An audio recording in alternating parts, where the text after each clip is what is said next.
In my second year at art school, it was suggested from the way I drew that printmaking might appeal to me. I was taken up to the printmaking department and I met Philip Reeves, who made quite an impression on me.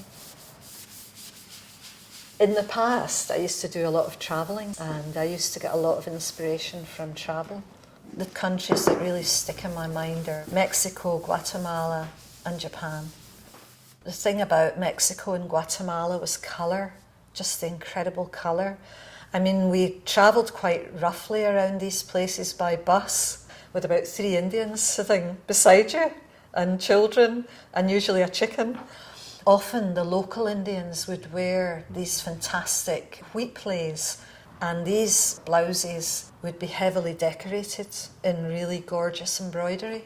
So you could see these beautiful things close up. It was hard not to stare.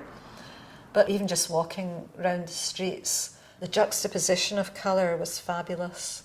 And then going to Japan several years later, the colours of the kimono and the banners, I mean, there's banners all over the place.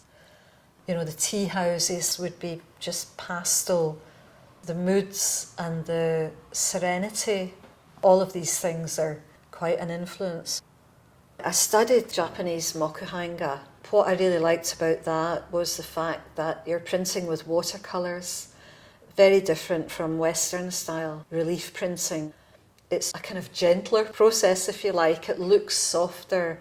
You know, you're working with very reduced, watered down paints applied to the wood block using brushes. I like that technique very much. It's just, it takes so long because each colour has got to be carved from the block. In comparison, lithography, which is probably the method I enjoy best, it's very immediate. You know, applying the washes, the drawn areas to the stone is very quick. And it either works or it doesn't. I tend to work on 2 or 3 ideas at once.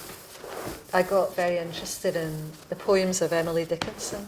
I started doing a bit of research and I was quite interested to find out that she was a very keen gardener. She grew very specific flowers in her greenhouse. This will eventually turn out to be an artist's book about her flowers and her garden. It's creating a mood rather than making a drawing about a flower. I'm working on an image just now for an exhibition in China. So I'm using the idea of the language of flowers and the fact that it originated in the Far East somewhere. It was a way of people communicating quite covertly, you know, women with men. With the work, I want to create something that's got a slight edge. You know, I don't want to make pretty pictures particularly. Some of the flower images I've made actually are hybrids.